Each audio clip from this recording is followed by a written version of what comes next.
Hey there, it's John Fleischman with SoDoesItMatter.com, where we cover California politics 24/7. I am a constitutional conservative, but we call balls and strikes. As President Reagan said, facts are stubborn things, and we rely a lot on facts as we talk about what's going on in California politics. This is our new feature for 2026 called The Worst Week in California Politics, where we shellac the person who had the worst week.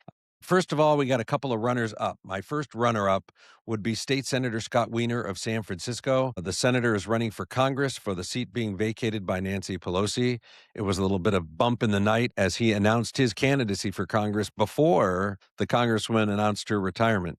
Anyways, he was at a candidate forum or some sort of event where he was talking about his candidacy. And I guess the subject came up about Gaza and what's going on there. And he took a lot of heat for refusing at this public event, took a lot of heat from, I guess, pro-Palestinian, pro-Hamas people for his unwillingness at that event to call it a genocide. So much so that later on, maybe a day or two later, he released his own video on X where he basically said, after thinking about it, it's genocide. He clearly got pressured by Hamas supporting Palestinians, supporting local activists in San Francisco. No surprise that they're there. And so this Jewish state senator decided that apparently Israel taking an aggressive step against a terrorist nest sitting right across the line from them was not a good thing to do. So, and he did so as he talked about knowing how hateful that term is to Jewish people, as genocide really, that word came about as a function of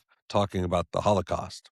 Anyways, he's only a runner-up. Another runner-up would be Rick Caruso, the billionaire developer from Los Angeles. Caruso famously ran for mayor 4 years ago, spent over $100 million, got his hiney kicked because, of course, that city is a very liberal town. And then Congresswoman Karen Bass had every union and liberal group in the city behind her. He has spent the last few years, especially since the Palisades fire in the last year, continuing to trash Bass, trash her administration, talk about all these problems, and has actively flirted with running. Flirting is too weak a word. Actively talked about running against Bass. So I guess he made his decision this week announcing he was not running against Bass. Some people talked about he might run for governor. He said he wasn't running for that either. Frankly, if he was running for governor, it would have been really to be governor and shadow mayor of Los Angeles, which is all he really ever talks about, Los Angeles and specifically the Palisades. There's also a kind of a patina of losership that comes from squatting on that race so long that perhaps other strong candidates that might have surfaced against Bass did not.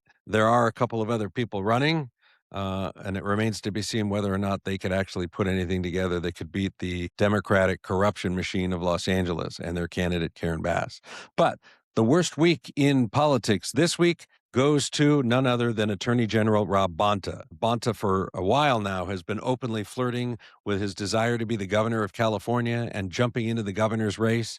And this week he announced that he is not running for governor, and he is in fact seeking reelection. Now, understand that with Vice President Harris's decision to not run for governor, we have a very B-rated field of Democrat candidates in the race for a blue state governorship.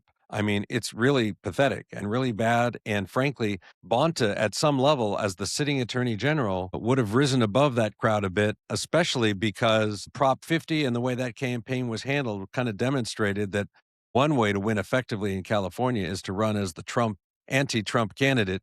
And Bonta has a lot of cred in that space, having basically sued the Trump administration like every week of the year since Trump's been reelected to the White House. So you'd say to yourself, what would cause him to not run? Well, that's where we have to talk about the public employee unions in California. They are the 10-ton gorilla. They have well over 9 digits to spend on this race. They'll put in over $100 million into who the next governor is of California. They sit on top of a pyramid of corruption that is simply dreadful. These unions spend all of this money electing governors, other statewide office holders, legislators. They elect them, they contribute to their favorite causes, and all they ask for in return is favorable legislation on their policies that they care about, which is usually about providing less accountability and more resources for their members. and of course, negotiating for the public employees, negotiating great salary benefit increases, a lack of accountability, and for the private unions, yeah, those project labor agreements, prevailing wage high, all that stuff all happens, and so they care a lot about who the next governor is. And the fact that they did not land on Bonta tells you everything that you want to know. But if you wanted to know what I think made a difference, let's talk about Bontagate, because I think it's pretty significant, and it's why this B plus candidate really weighed in more of a C minus or a D plus candidate. Federal prosecutors indicted Oakland Mayor Sheng Tao and his associates in a public corruption case recently involving bribery. Central to that case are David and Andy Duong. These are businessmen who are accused of paying bribes for political access and favors. The Duong family has documented ties to Rob Bonta and his wife, Assemblywoman Mia Bonta, personal ties. After the indictment became public, Rob Bonta returned approximately $155,000 of campaign contributions that are connected in some way to the Duongs.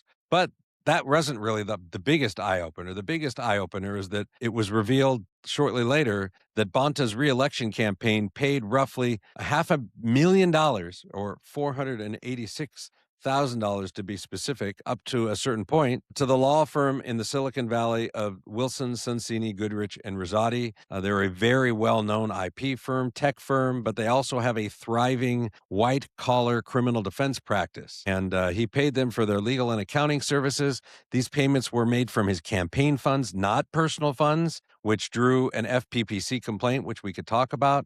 Bonta's campaign said that the legal expenses were for retaining counsel to respond to federal investigative inquiries. They said that Bonta was never a target of a federal investigation. I don't know about you, but I know people that have been tangentially adjacent to federal and state criminal probes. And when you get pulled in, even for a deposition related to a criminal probe, yeah, okay, maybe that's $10,000 or $20,000. Or if you go to Wilson Sonsini and ask for a $1,000 or $1,200 or $1,400 an hour attorney, okay, let's make it $30,000 or $40,000. You don't get up to $500,000 unless there are significant exposure, lots of dialogue back and forth, lots of document review. Anyways, the FPPC has not made any kind of a ruling or a charge or a finding yet, but they will at some point, and so it hangs over the Attorney General. The controversy is about ethics, judgment, and the appearance of impropriety, and it raises some big questions about political proximity, donor access, and judgment on behalf of this guy. And so I think that's why ultimately he applied for the top job and he got rejected by the most important constituency group. Do I know this? Of course not. You hear rumors, you dig around. So this is me saying this is what I think happened. But I could tell you one thing that did happen. To this week, Rob Bonta, who should have been the front runner for the Democratic nomination for governor, instead announced he's not running for governor. And for that, he has won Loser of the Week. We'll be back for another Loser of the Week every week. See ya.